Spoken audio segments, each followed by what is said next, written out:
Welcome to Ask the $50 Billion Man with high-performance executive success coach Dan Peña. The only show where you ask and you get complete, no-holds-barred answers. You want the truth? Can you handle the truth? Ask only if you dare.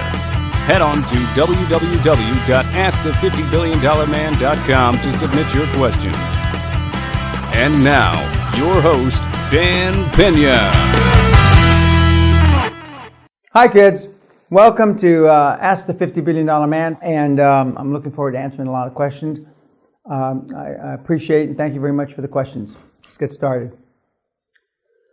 Growing up in an environment that encouraged average performance and not taking risks, which ultimately leads one to being a guy who doesn't speak up, and when he doesn't like something, a guy who would rather suffer on the inside than stand up for himself.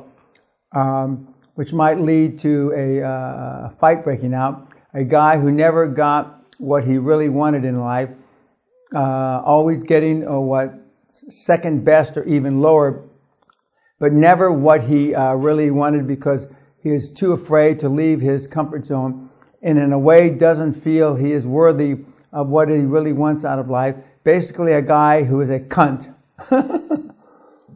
Well, I would have said that even if you didn't.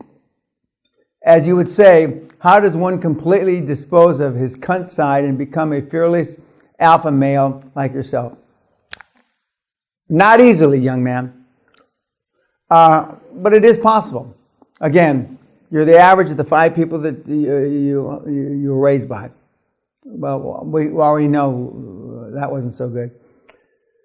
But now you can change your life based on the 5 people that you're going to be around. Okay, show me your friends and I'll show you your future. Read everything on my site, the hundreds and hundreds of pages. Read all my newsletters, listen to all my podcasts, read my $50 billion ebook. Read everything.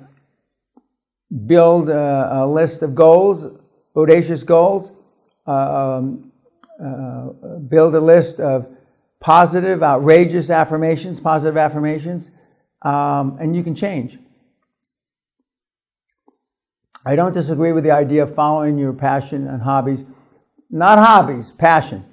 And that is what I would tell a 17 to 24-year-old.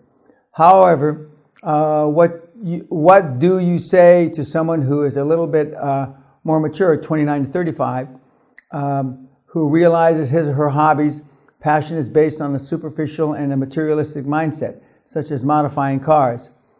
I want to add value to people's lives and to be honest, selling a service or retail products in a niche market like car modification is much like selling drugs or alcohol. The customer thinks he's getting a bit of happiness or pleasure, but it's only a short term, and really they are filling a void in their lives. Comments. Having gone through the car deal, planes and boats, I used to collect vintage cars, and I've had a lot of great cars. Arguably the greatest car I ever had was an original Cobra, which I gave to my youngest son on his 30th birthday. There are people that grow geometrically in the business that you're in. But unless you build up a clientele of really wealthy clients, you're not going to do very well. I would consider doing something else. In your many years of conducting business, what has been your most valuable skill set? Or what skill set do you think should be the most developed by innovative entrepreneurs? Communication skills. To acquire extreme wealth clearly requires a level of risk-taking. Correct. What was the most frightening risk you ever have taken? Well, the most frightening risk, in hindsight, being 2020, it had nothing to do with business. It's when I got run over by a buffalo in Australia in about 1990, I think, or 91. That was the biggest risk. That, I knew that, I didn't think of it as risk at the time, but I knew that Again, in hindsight, I wasn't acting too intelligently. But from business, I've taken a lot of big risks. I've rolled, a lot of money, and sometimes I won, sometimes I lost. Is it possible to become as successful as you are in today's world with integrity? Absolutely, it is. I mean, everybody that's successful is not a fucking thief or a crook. I mean, where do you get that shit? I mean, the millennials of today feel fucking entitled. It's unbelievable how fucked up they are. What are the top 5 money-making activities we should focus on every single day? Now, healthcare or telecommunications, which is the internet. Pick one, find one, lead in it, and you make a lot of money. Help 1 billion people and you'll be a billionaire. Dan Peña, would you agree that high performance traits apply to success with women just as much as as business success? Taking into account that the more you work on the social skills, the better you get, just as the more you work on your business, the more success you get. Social skills meaning, to chat up women, talk to women, get their attention, etc. Women are drawn to self-confidence. Even more than looks. Women are drawn to positive attitudes. Women are drawn to feeling good about yourself. Improve your emotional bank account and you'll do much better with the opposite sex. What advice would you give a 17-year-old who has set a goal of achieving a net worth of 500 million pounds in the next 6 to 8 years? Follow your dream. Read everything on my website. My judgment, healthcare or telecommunications / internet. Hey Dan, I'm 19 years old from Germany. I was wondering why almost all the high performance people are old and achieve their success in the late 40s. That's bullshit, they're not. Why is that, and is there a way to be successful with a much younger age? Yeah, that's not true. They're not in their late 40s. The demographics for my site and what I teach now is now between 25 and 35.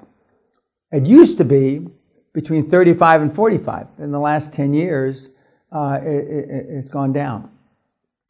Is using a public shell company or reverse merger a good way to grow a business? Or are there too many sharks out there to short your stock for that to be viable? I've never seen I don't believe in the clean shells. That's not an alternative I would recommend to anybody. I'm a real estate investor here in the United States. I'm starting a huge project on teaching people about real estate investing. I've been working on this project since the start of the year. I have an awesome coach. His name is Russell Brunson. He is an internet marketing business coach. My question is, how do I make the mind shift from being a hands-on real estate investor to a coach? I want to keep flipping houses, but I also see more money in teaching people how they can become financially free. Well, if you see more money in teaching, those who can't teach, you're not doing the flip business right. What's a dream? What's a dream team? Which steps should I take to build one? It's exasperating. Jesus Christ. Look at my website. I'm not going to explain what a dream team is. Okay. Look at my website. It's all there for free. I don't have any questions because I know it all. Oh, God. I also want to thank you for everything you do, because just by watching you on YouTube, you made me realize that I'm just a lazy moron who needs a kick under his ass, and I'm saving money now to be able to join your 8-day course. Well, that's good. I hope by the time I've saved enough money, you will still be alive. Well, I'll be here. Please don't let me down, oldie. See you and all the best. Do you still give your guarantee or raising capital if one of your mentees makes 2 presentations a week at a different financial institution in a row for 50 weeks and not get the financing, for whatever silly reason? Do you then would you raise the money for them? No, I don't give that guarantee anymore. In 15, 18 years, nobody ever called me on it because everybody that did it got the money. or they couldn't make 50 presentations. But no, I don't do it anymore. What is a great truth that you know to be true that almost everyone disagrees with you? Conventional wisdom is always wrong, almost always wrong. What great business is nobody building? Well, I'm sure there are a lot of great businesses in healthcare I don't even know about. And I'm sure there's a lot of great businesses and niches in telecommunications stroke internet. So I couldn't tell you. For the entrepreneur, how does one discern the difference between being doggedly persistent and foolishly bashing his head against a wall of futility? You don't know for sure, but that's what your dream team's there to help you with. Do market monopolies lead to better innovation by monopolizing companies, or are they impediments to progress? Well, there are a few monopolies around, but I think that, and I don't believe they're impediments to progress. You mentioned you play chess in one of your podcasts. Yes, I did. Did you ever get rated? No, I didn't.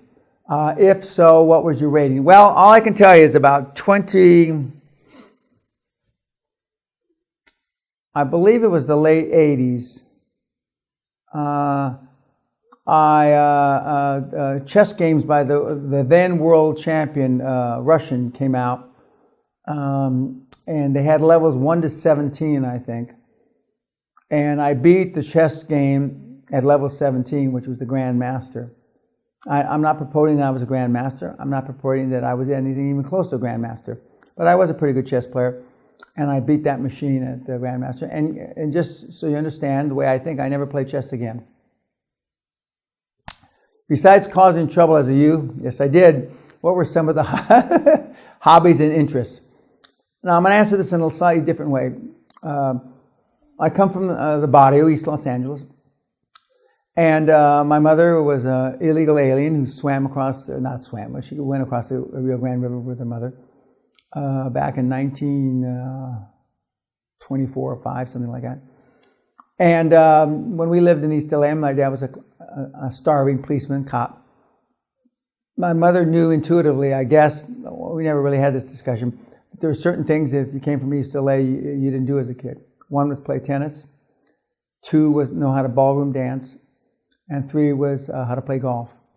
So my mother got me involved in all those 3 things at a young age, and scrimped and saved, bought me a little set of golf clubs, bought me a tennis racket, and then she drove me to take lessons at the parks where the lessons were for free. And I believe that we went to Arthur Murray ballroom dancing, which I think was only like $10 a month.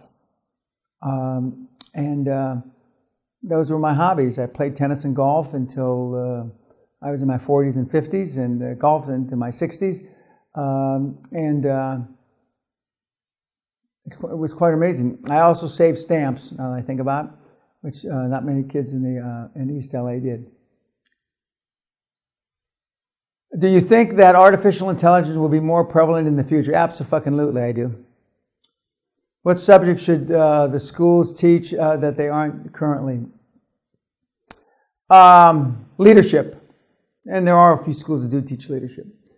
What was the stupidest thing you have done in the last 5 years, and why? In the last 5 years, some would say me bungee jumping a couple years ago. With a torn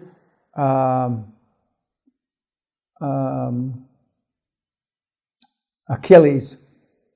And that's probably the dumbest thing I did. And why did I do it? Because I had never done it before, and I hadn't taken any big risks recently. What is the secret of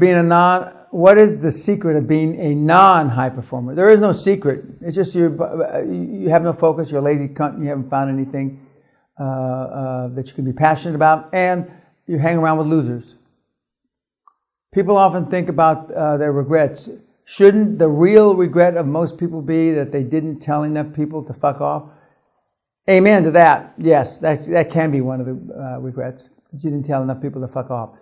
What should you say instead of no to your children if they want to do something really stupid stuff? You phrase it in a different way. Is that really important to you? Blah, blah, blah. There's a lot of different ways. Everybody wants to get in the flow or the zone. I've been there 40 plus years. Isn't this only procrastination? No.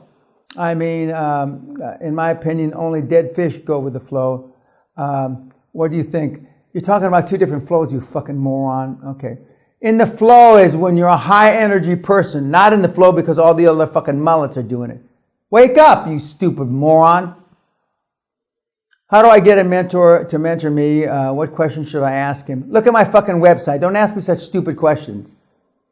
If you had 5 minutes left to live, what message would you tell your family? I love them. And I always did the most I could for them to be all I could be so they could be all they could be. One of my goals for 2015 is to learn Spanish. Any advice? Just fucking do it. Mr. Peña, is it about the journey or is it about the finish? It's not about the journey, it's about the process. As I said earlier on another podcast, the journey is you meander back and forth and you just let the water take you where you are. High performance people don't do that. What does your typical day at work, yes, I fucking know, look like? From the moment you wake up, I'm just going to get to the moment you fall asleep. I get up.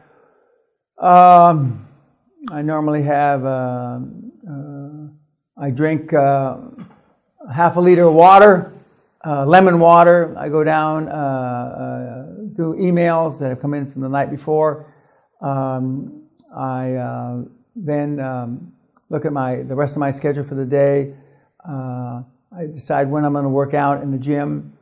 I have a cup of coffee, and I stay glued to the computer 5, 6, 7, 8 hours. I normally, if I have any lunch, it's early afternoon. I have dinner between 7:30 and 8 with my wife. I go back to the computer, and I'm on the computer till about 10:30 or 11. Then I normally watch a program, one last program with my wife.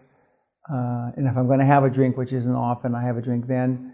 And I go to bed between 12 and 12:30.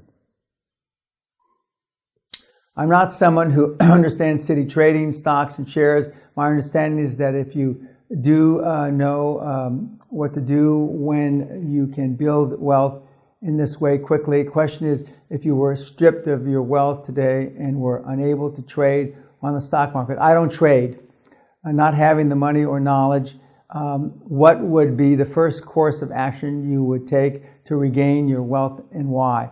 I'm currently a joiner, carpenter, who did not get into this in a usual way. I think I now have an idea that will bring me success, but as I'm starting later in life, I would love to know if I'm embarking on this in the right way. I'm sure that you just wanted to read the question only, but thought it was worth the change to get to speak to you. Well, first of all, I'd go find somebody that knows how to trade, and I'd ask him to mentor me. But that I wouldn't do it that way.